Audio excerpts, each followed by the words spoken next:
If you get sweaty and want to take your shirt off, that'd be just fine. Okay, so after this recording, I'm coming over for dinner, and I believe we have a misunderstanding because you just said, I can't wait to have dinner cooked for me. Yeah, And you're cooking dinner. I'm cooking dinner? Yeah. I was under the impression that I was supplying the ingredients. Whoa. So for the people listening right now, this is the deal between Jesse and I, is that he brings the wine, I cook the dinner. Usually. Always. Yeah. Always. I've always provided the food, you provide the wine. Yeah. Now you said, oh, I have this HelloFresh meal or whatever. I need to use it. Let's just do that. So you're bringing it over. You cook it. I brought the wine.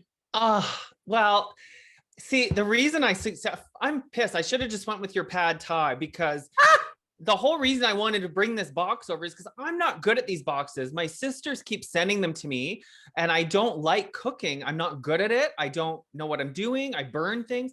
But in the end, I love these meals. They are very good meals, but there's a lot of steps to them. So I was really relying on your help. And I thought we could do it like a date night together in the kitchen. I could hold the small of your back. You can sip your wine. My kitchen's way too small for two people to cook in it. I'm not going to leave you in there unattended around burning elements. No. Okay. And with sharp knives. No. Compromise. But I will definitely, what's the word I'm looking for? I drank 2 bottles of wine last night. That's why I'm like, great. So you won't notice. I will supervise. Okay. Assist too, please. Assist. So we do have the history of petting parties that we're going to be doing on this episode. But before we do that, we need to go over, you texted me and you're like, I have this amazing story for the podcast about an old woman. Yes. I embarrassed the hell out of myself at Farm Boy, of all places, your favorite grocery store. Yeah. And it was about an old woman. What crossed your mind? Because I wanted to save it for the podcast. But when I said I embarrassed myself with an old woman, what do you think? What was your first thought? Well, it makes me nervous when you say things like that. And you're like, no, I'm going to surprise you. Because like my little PR heart goes, what is he going to say when he says he has a weird story about an elderly woman? And that's where my mind went. And then you just are like, I better stop wondering. Well, I was drinking my wine. So it definitely just went in one ear and eventually out the other. Well, I think you'll be very proud of me because it was very out of character for me. I was at Farm Boy and I was in a good mood because the weather yesterday was phenomenal. It's not too humid anymore. And I feel like there's this vibe of the world coming back on now, right? Like the security guard didn't even make me use sanitizer when I went. I was like, do I need to sanitize? And he was like, no, it's okay. Yeah, they're pretty diligent about that at Farm Boy. So I'm like, wow, it's like the world really must be back. And so I was in a great mood and people were kind of like smiling with their eyes. It was just a happy vibe. So I got to the cash and there was this old woman in front of me who was so cute. And I picked this cash because, there was nobody in it. And I'm cursed. Are you cursed with this? Whenever I pick the short cash, something happens, like it's a coupon clipper or someone paying in dimes. But anyway, so she was paying and she had a $10 bill. She was holding like with her dear life, you know how old people do. Yeah. So he's like, okay, your total's 14, whatever. And here she is with her proud $10 bill. And then she starts asking questions. Well, I thought the kidney beans were on sale and all this. And I was like, here we fucking go. But then my heart softened. I thought, no, it's happy. Pay it forward. I'm going to do something I've never done before. I'm about to save the fucking day and pay for this woman's order. And so I get up in the nerve. I'm like, is this, what would you do? Where's John Kionis? Like everybody watching. And I'm like, don't worry about that, hon. Just add it to my bill. I said to the cashier, so proud.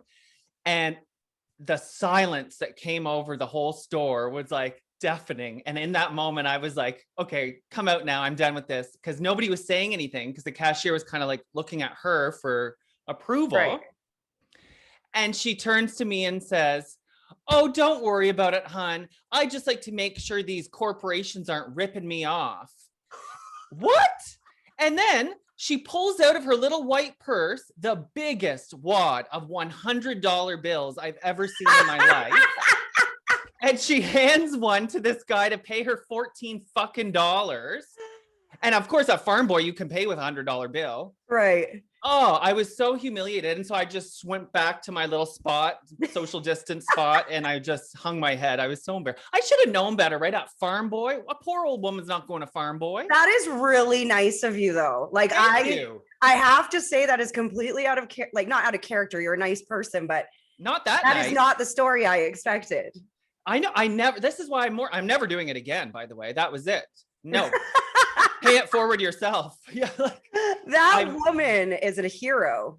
Yeah. Well, yeah, I guess, I don't know. Maybe she was testing me. Maybe she was like, let's see. Cause it was an attitude shift. Like she was playing the little old lady role and then it was shoulders back. Oh no, I'm good. Like I couldn't believe it. And you try to do something nice. Right. She's smart though. Yeah. As an elderly person, you can't let people take advantage of you. Elder abuse. Yeah. Right. And it happens. They're the biggest victims of fraud. Oh, geez. So I didn't feel too pet after that. But I bet you would have wanted to have an orgy. This wasn't quite an orgy. Well, no, you know, the truth is if she would have let me pay, I'd be here bitching about the $14 I wasted. Well, I was going to say, would you reach into your savings to get that $14? Nope. I still got it now. Thanks, old lady. Oh, Yeah. All right. So this is the history of petting parties. Yes, I would like to have an orgy. Right. This Yeah. isn't quite an orgy. Oh, Hold on. Can you hear that? is it an ice cream truck? Either that or someone's playing bagpipes. Sounds like an ice cream truck to me. Oh my God, the sounds of summer. We got to go. Hurry up. I want to catch that truck. Okay. You know, it's been so long because I'm lactose intolerant, and the way I discovered it was from eating ice cream. So it's been so long that I don't even remember what ice cream tastes like. Really? Yeah. I'm going to have to get you this kind from my sister. She just brought it over.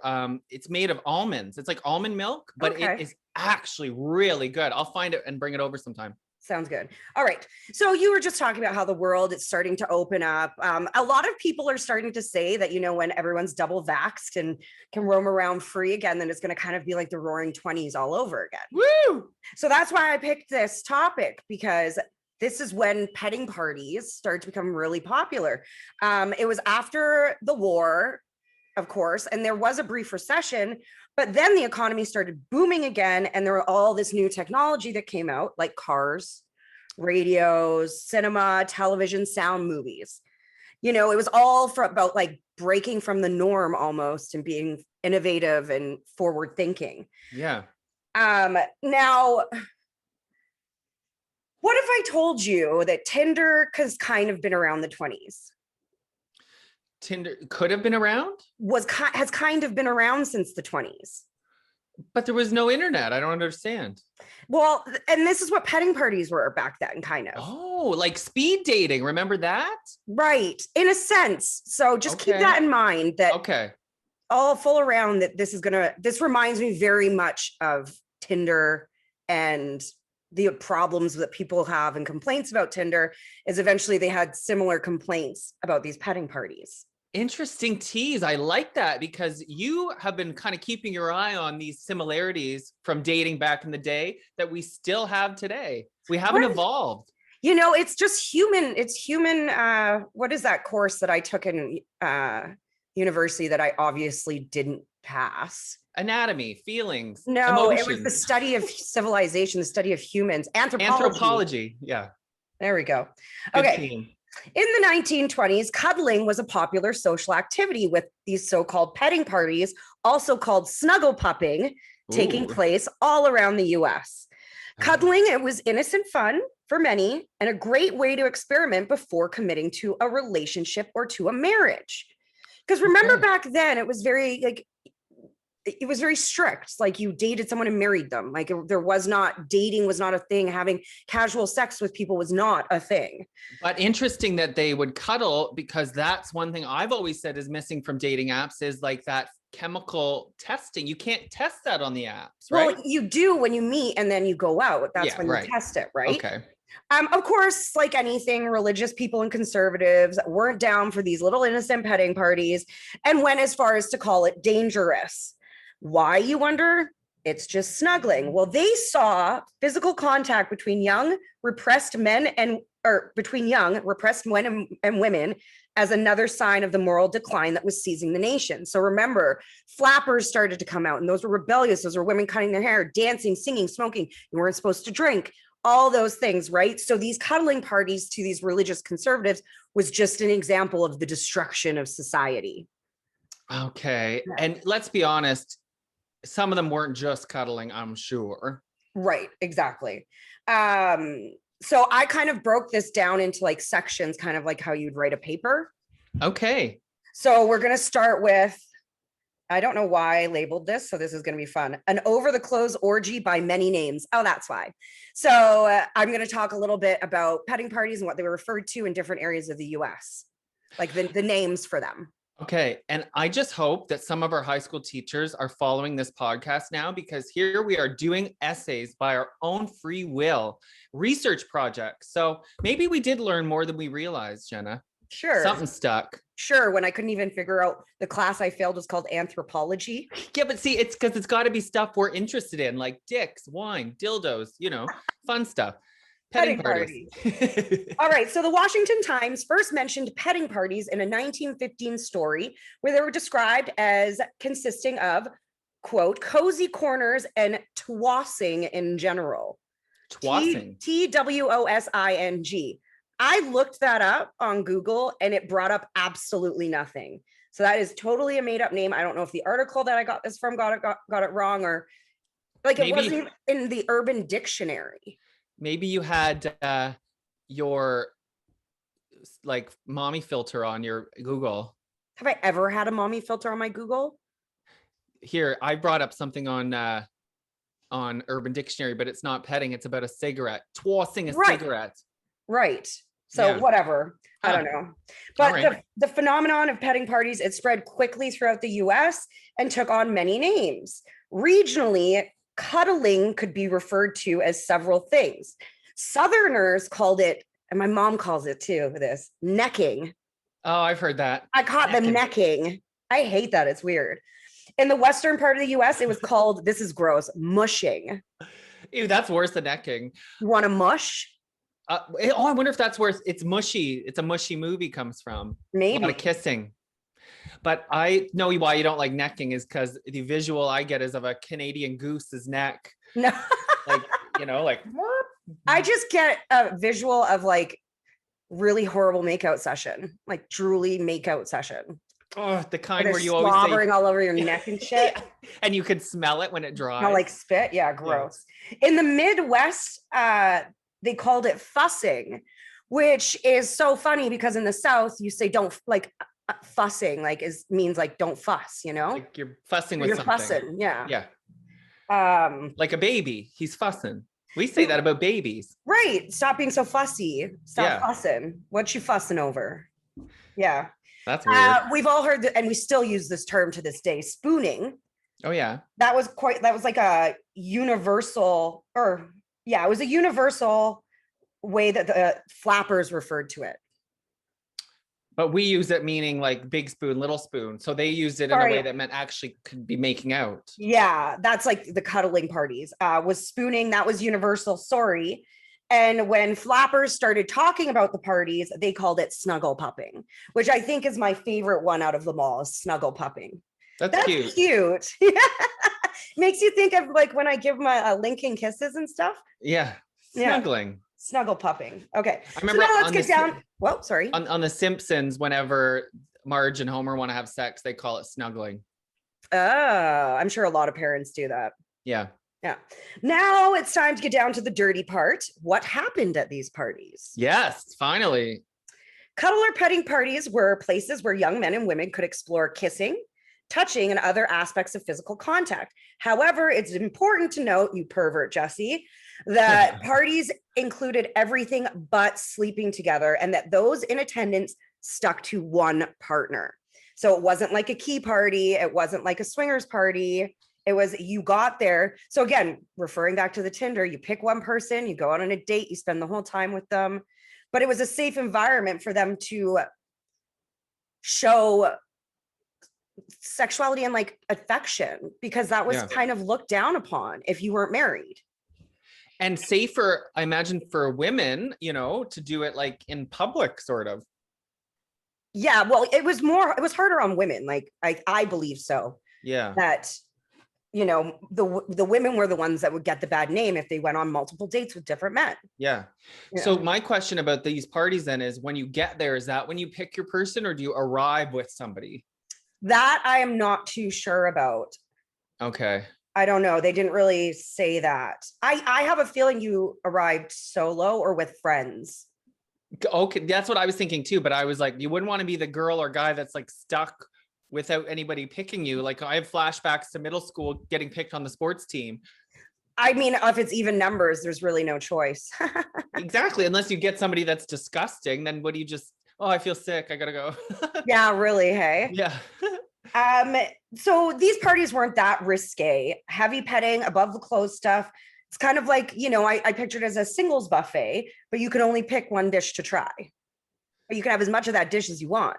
Interesting. Well, not as much as you want, because you got to keep the clothes on. Right. True. Now we're going to talk about the ladylike aspect. Is it ladylike? Of course not.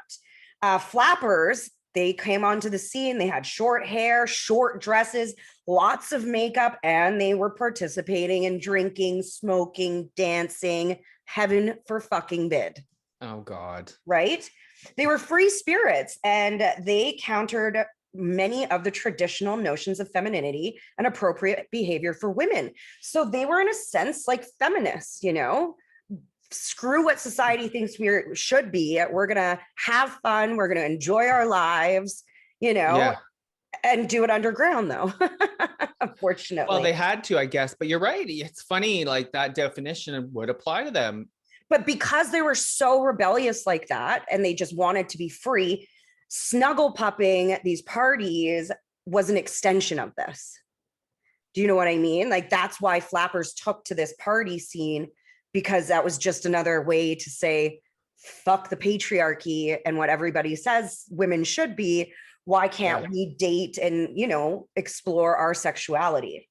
Totally. They weren't the only women taking part in public petting, though. In general, women at petting parties participated in activities that were considered by their elders as immoral and impure. Besides that, these parties were most popular on college campuses. College students were participating in intimate petting on a regular basis. Colleges were places where youth could explore and push boundaries, just much like the flappers. And in the bedroom, that's what they did, you know? According to one study from the 1920s, 92% of college students participated in petting, and those who didn't felt like outsiders. Yeah, I would have participated, wouldn't have you? And look, she doesn't answer. I actually like the rule of having to leave your clothes on, because it almost creates a bit of excitement. Like, when you have boundaries, and I believe our Conscious Cock interview talked about this too, when you have boundaries, it allows you to play within the boundaries without, what I'm trying to say is, like, let's say you're snuggling with a guy and you have to leave your clothes on, but all of a sudden he can take his pants off. It's like, oh, there's his dick. Now you have to suck it or play with it. Like, with leaving the clothes on really limits what you can do. Well, I think they're looking for a connection first. Yeah. Like, not every connection is sex, right? That's true. Sometimes sex comes after the connection that's made. But like, their petting was literally showing affection like anyone would do on a first date. Cuddling, arm around, like that was taboo in society to do unless you were married. So that's why these petting parties, while in your mind, Jesse, you're thinking of them as sex parties, they really weren't. They were safe spaces where young people of opposite sex could come together and not be shy about getting to know someone in an intimate way, which makes you wonder why so many marriages that back then probably were awful, because they didn't show, it was bad to show affection, physical affection towards each other. Yeah, isn't that weird? And that's would have been the era where they had separate beds even. Remember? Right. Like the 50s. You know who's not needing a puppy party? What the fuck are they called? Petting party, is Jennifer Lopez and Ben Affleck. Did you see those paparazzi videos the other week? No. They're like eating each other's face at a restaurant right in front of her kids. It was like really awkward. It's aggressive. I don't want to see my parents make out ever. So there's a happy medium between that oppression and J-Lo. Yeah. So here you have it right now. People are starting to feel liberated. They're willing to explore their sexuality in a fairly innocent way. People are breaking down barriers. They're no longer conforming. So, of course, what happens? Oh, all the fun stopped. Conservatives come and piss all over the party. Yeah. In 1921, a woman who, according to my Google lookup, isn't even famous. Her name is Mrs. Augustus Trowbridge. She spoke to college students at Wesley College about the dangers of, quote, petting parties. She didn't mince her words when she associated the pastime with vulgarity and revolting badness. Wow. And Trowbridge wasn't the only one who saw petting and cuddling as a sign of rapid moral decline. The Women's Christian Temperance Unit spoke out against them as well, as did the Conservative League of American Women in New York. I guess it's because they think the intentions, even if you're leaving your clothes on and you're not having sex, your intention is probably kind of like you want to. I think too, a lot of conservative religious people feel like anything that's outside of what is normal to them or holy to them is wrong. And that's not true. There's many different ways to live your life. So eventually these parties did become illegal in some areas. Like it was kind of a city/state sort of thing. In Atlantic City, New Jersey, which we've all seen fucking Snooki get hammered and arrested on the boardwalk. Yeah. That was Atlantic City, right? That wasn't that Jersey Shore? She's in Jersey. Atlantic City is in Jersey. Oh, well, yeah. So you're asking the wrong girl. In Atlantic City, police officers would go as far as to throw ice on people at petting parties. And in Pittsburgh, couples were even fined for spooning. Wow. Like, could you imagine that as your job if you were that cop? Like, what a party pooper. I hope that cop suffers from erectile dysfunction for the rest of his life. I don't know. And I only say it's a he because back then there was no female cops. So. Oh, well, I can't decide whether if I was that cop, I'd get a kick out of dumping the ice, or if I'd be like cool and be like, just let them have their fun. They're petting, they're not fucking. Yeah, I know, but obviously they wanted to cool them down. See what I'm saying? Even with the clothes on, I think you could get pretty hot and heavy. Dry humping. So fears that cuddling and petting would result in sleeping with someone outside of marriage.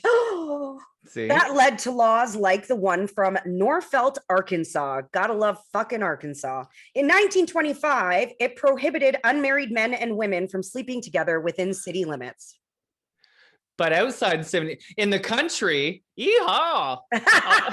Let's go to the Ottawa Valley, okay. And from the sound of this city, Norfolk, it sounds like it's pretty tiny. So you may have to walk 5 minutes to get outside of city limits. And then but maybe if it's that small, who are you going to find in the country? A troll under a bridge? That you're not already married to. Yeah. Yeah. Shit. But don't worry, just because they were illegal in some areas, they were still happening in others. But much like dating in 2021 and Tinder, there were some aspects of these parties that didn't always sit right with women. Okay. In an anonymous letter to Photoplay magazine, one woman described the challenges of this phenomenon. She wrote that, quote, boys all seem to do it and don't seem to come back if you don't do it also. We girls are at our wits' end to know what to do. So what that reveals is how relationships between men and women were complicated actually by increasing physical contact. And like Tinder, it's that I thought we clicked. So like, basically it's like, I think she's saying like, they do it and they won't come back unless you're into it too. Like it's the pressure, the beginning of like, like your first boyfriend, if he wanted to go like to second base and you weren't comfortable with it sort of deal, then maybe he would have dumped you, like that pressure started to come onto relationships with increasing physical contact. Because in my opinion, that's when expectations are set in a physical way. Interesting. That's a really interesting conversation. And maybe this is a whole other episode, but I'm curious what you think about that. Like how far in a dating situation should you not lie, but like maybe pretend you're into baseball if you're not, because he's obsessed with baseball? I'm too old for that now. I don't want to lie. I have no energy to lie. if you're going to get into a relationship when you're almost 36 years old, you want to be your 100% genuine self. Your days of trying to be the person that you think your partner wants, those should be over by now. Yeah, I think I agree with you when it comes to interest and stuff, but I still think there's a courtship. Like we all have to sort of act a certain way. Like if I'm trying to impress a really hot guy, I'm not going to act the same way that I act in front of you. You know what I mean? At least not for a while. I think that is just something that happens naturally. Yeah. I think that you act certain different ways around people that you trust and know. And, you know, I wouldn't act the same way again with my boyfriend as I do with you. Like, right. Yeah. But I also wouldn't act the same way with one of my other best friends, the way I act with you, you know? Yeah. Every relationship's different. Every relationship's different. Okay. This whole like increasing physical contact causing more issues. In the late 40s and 50s, a biologist and sexologist named Alfred Kinsey found that before the 1920s, so before these petting parties, 86% of women had never slept with anyone before marriage. After the 20s, that number fell to 61%. You go, girl, get it. Right. I like that Kinsey guy. He's also the one responsible for the Kinsey scale that says everybody's a little bit bisexual. Exactly. Right. Exactly. Yeah. Sure. Well, maybe not us. We're on one extremes, but you and I are like the extremes. They say most people, I think especially straight guys, are a little bit bisexual. Right. Yeah. But because of this change in attitude towards sexuality and showing intimacy and stuff started to shift and change, people started to have sex with multiple partners, going on dates was normal. The parties faded because there was no longer a need for them. I see. Because you could cuddle at home without fear. But, you know, couldn't you do that anyway? And you wouldn't get caught necessarily. Sorry, what? Like you could have a guy you're interested in over to cuddle at home, but who's going to stop? Like, were they checking? Were they going door to door? Like, hey, are you cuddling in here? I don't think it was about like the authorities. I think it was more about the perception of the public and people and your family. You're right. You don't want to be seen as a floozy. And you'd see, why was Simon going into Jane's house? Yeah. Right. But as it became less and less taboo because more people realized it was a great way to live your life, you know, that's why these parties ended. That's why flappers kind of faded away too, because there wasn't a need for them anymore. It was no longer taboo for women to have a good time and dance and wear makeup and, you know. Right, yeah. So we evolved out of the petting parties. Go ahead. Sorry. Right. Oh, I was just at the last paragraph. I said, if petting parties are rare today, it's not because they're not fun, but because we no longer need them. And now I think they've evolved too. I think they've evolved to swingers parties, key parties, sex clubs. That's just, to me, there's not much of a difference. Yeah, the level of intimacy, like the level of what you're doing is different. Right. But the whole concept of going and exploring with different partners is kind of, you know, even though the petting parties you stuck to one, but like, you know, maybe some people that go to sex clubs, they only pick one partner for that one night. I wouldn't know. That's on the bucket list. Right. Well, I think maybe they should come back, these petting parties, because people are going to be very awkward after this pandemic and, you know, not know how to date. Have you not been to a bar after 11 p.m. on like a Saturday night? They're petting parties. Every dance floor and every bar and club is a petting party. Yeah. We really have no need for petting parties. You're right. Just yay for liberating our sexualities and not being afraid to show and express it. Especially for women. What a long way that women have come since that. If you really think about it, from those days of flappers being taboo to Christina Aguilera's dirty video. Hello. Yeah, I mean, remember Vanessa Williams was a Miss USA pageant winner and got her crown taken away because there was I don't even think it was a dirty video. I think it was like a topless photo that she did in Playboy or something. Yeah. Was it even topless? Yes, it was topless. Yeah. But so what? Exactly. To think now that was like, oh, you know, is hilarious. Like in an interview we did with who we talked about how every celebrity has an OnlyFans page now. Like it's, you know? Yeah. Oh, our last interview with Erica Rhodes. Thank you. Yes. Yes, I remember you saying that now. Go listen to it. That was a fun one. It was really fun. Or no, oh shit. You got to cut this out now because this is coming out first. Well, no, we're leaving this in though, because it's going to be too hard to cut out. So let's correct ourselves instead. So we're filming out of order. So the one that's coming up on Wednesday. Matthew. Just keep looking and checking our YouTube channel for the fucking interview, right? Yeah, why do you listen to us? Just follow us on social. Everything's organized there. Please subscribe to our YouTube channel. We have a lot of fun with those YouTube videos, and we would love it if other people would appreciate the hard work we put into them. Well, these history ofs do quite well. I wonder if any teachers are like pulling up our YouTubes and showing them in class. I hope so. Sure as hell hope not. Depends on the class, I suppose. Yeah. Please, if you are a teacher thinking of using any of these episodes, do your own research and just double check our facts. Yeah, we make no claims to be correct about any of this. Right. Other than the fact that we're glad petting parties are no longer needed, but we need a date, you and I. So let's hit up a sex club when they open. Cheers. Cheers.